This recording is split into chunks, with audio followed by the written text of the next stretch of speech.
Hello and welcome to another one of my videos. In this one, I will tell you about the symbolism and meaning of Four of Swords in the Thoth deck. As usual, I will start with the description of the card, and then we will dive deeper into the symbolism of all of the elements that we can see here. I will list the meanings of this card in divination at the very end of the video, and the timestamp for when I start talking about that is shown below now, so you can jump over there if you want. When we look at this card, we are reminded of the Two of Swords. We have similar symmetry here and a similar equal strength of the swords. We can see a green cross. This is the background of the four swords, whose points meet together in the middle of a purple rose. The balance and symmetry of the middle of the card is protected from the chaotic background of sharp geometrical objects. The energy of the card feels like the eye of the storm. It's a quiet place in the middle of chaos. It's a temporary refuge from a difficult situation. Let's hear what Crowley can tell us about this card in the following quote from the Book of Thoth. "The hilts of the four swords are at the corner of a St. Andrew's cross. Their shape suggests fixation and rigidity. Their points are sheathed in a rather large rose of 49 petals, representing social harmony. Here, too, is compromise." St. Andrew is said to have been martyred by crucifixion on this type of cross, at his own request, because he didn't feel himself to be worthy of being crucified on the same shape cross as Jesus. So this is why we call this St. Andrew's cross, and it also has another name in heraldry. It's a saltire. Many flags use this symbol. You might immediately think of the Scottish flag when you see it, or the Confederate flag from the US that was based on the Scottish one. The Russian Navy also uses a saltire. St. Andrew is a patron saint of many countries, and among them are Scotland, Russia, and Ukraine. He is said to have preached at the southern border of Ukraine along the Black Sea. And there is a very beautiful church in Kiev where St. Andrew is said to have erected a cross in the 1st century CE.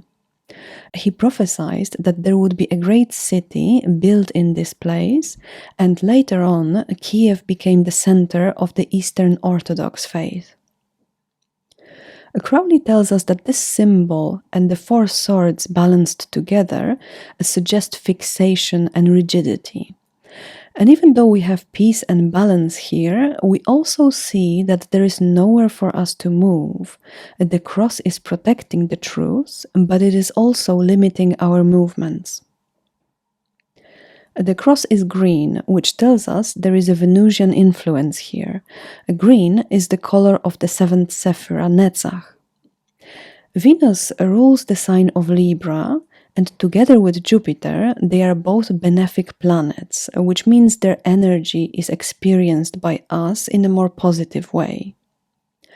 The influence of Venus brings peace and balance to this situation, and it complements the double influence of Jupiter that we have in this card. And we will find out more about this in a moment when I tell you about the astrological attribution of this card, but first let's talk about the rose. The symbolism of roses is connected with secrets, and of course they are also the sacred flowers of Venus. I talk more about this in my video about the Two of Swords, where we had a blue rose, also in the very middle of the card. And I will explain color purple in just a moment, but first let's focus on number 49. Crowley tells us that the purple rose of 49 petals that we see in the middle of the card is representing social harmony. 49 is how many numbers we have in the square of Venus, and this is the number of the intelligence of Venus. Considering the attribution of Venusian energy to peace and harmony, social interactions, I think this is what Crowley is hinting at. This is why this number is present. According to some schools of Tibetan Buddhism, 49 or 7 times 7, is the number of days we spend in the in-between state of bardo, the state between death and rebirth in a new incarnation. It's also the number of days that Buddha spent meditating as a holy man. We see here a common theme of being in between, in a liminal space. There is peace here and calm, but normal life is suspended for the moment. We are now in the 4th Sephirah Hesed, connected with Jupiter and color blue. Hesed is a Sephirah that brings us stability. We are starting to build structures here, and this is the beginning of laws and rules. Let's also hear what Crowley tells us about this. The number 4, Hesed, is here manifested in the realm of the intellect.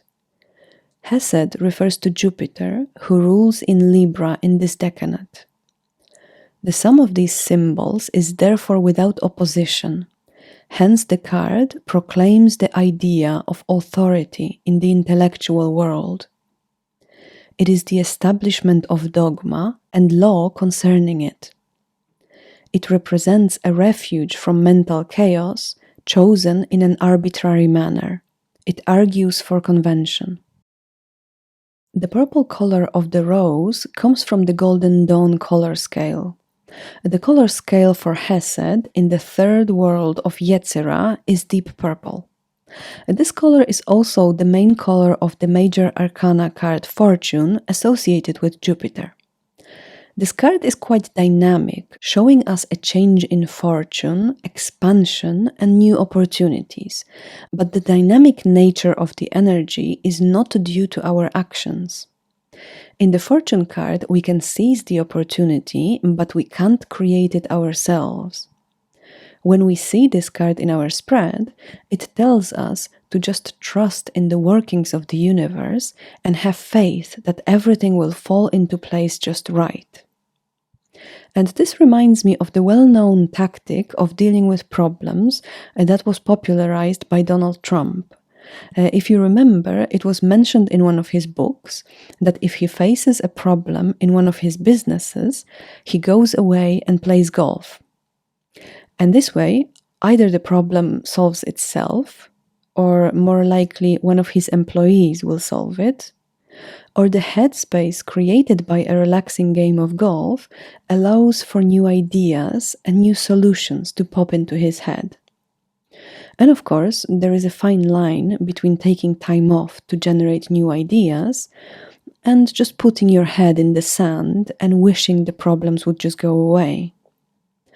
Sometimes staying in a stressful situation is only making things worse, and trying to force a solution actually prevents us from finding a better one. So this is the double influence of Jupiter that I mentioned earlier. We are in the Sephirah ruled by Jupiter, and the decan that we are in is also connected with Jupiter. It's the last decan of Libra, connected with the time frame from the 13th of October until the 22nd of October. Jupiter is doing quite well in Libra. They both share the need for justice and fairness. Libra is also connected with the legal industry, so it can highlight these parts of Jupiterian energy. Venus, ruling the sign of Libra, brings kindness and good relationships into the mix. So it's all sounding very nice, but we also get a feeling here that all of this is a bit too idealistic and it won't always work in practice. This is something we can strive for and experience for shorter periods of time, but in our everyday life, and this is more an exception rather than what we see all the time. And now I'm going to tell you a bit about how to interpret this card in divination. A Four of Swords shows us truth. This is a peaceful time for us to rest and recover. It implies that there is something to recover from, so it will be showing us a situation when we are finally able to have some peace of mind after a struggle. This is a time for us to reflect on what has happened before, think about what should come next, and make plans. It's a time to consider different possibilities, but it's not yet time to act. In spirituality, Four of Swords shows that our energy is recovering. We are in a nice and calm state. This card is associated with meditation, as well as different retreats that allow us to rest and recharge our batteries. If this card describes a person, it will be someone who is very calm and collected. This person may be slow to act, but they are a deep thinker and are very useful as someone to ask for advice. This person will have a lot of wisdom to share. If this card shows up in your reading as an obstacle, it will show you that the time of rest is over and you need to take some decisive action now. Don't try to keep the peace, go for what you want and think only about what you need out of the situation for yourself. This is not a good time to try and please everyone. On the other hand, as advice, the Four of Swords will be telling you that you need rest. You need to take some time for yourself, rethink the situation you are in, and come up with new ideas, and really just look at the situation from all angles. Take your time and don't rush the decision. Keeping the peace is most important now. It's not a good time to rock the boat.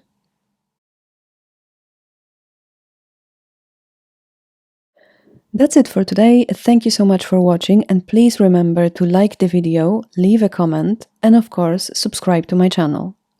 I would like to thank everyone who is already supporting the channel. I appreciate your help very much.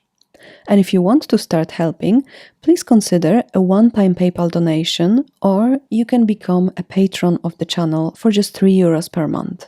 So it will be a bit like getting me a cup of coffee to say thanks once a month. If you consider how much you could be paying for a course on tarot online, this really is a good value option. Every little bit of your support and every donation is great help and is greatly appreciated. All of the links are in the video description below. Once again, thank you so much for today, and I will see you in the next video about the Five of Swords very soon. Thank you, bye!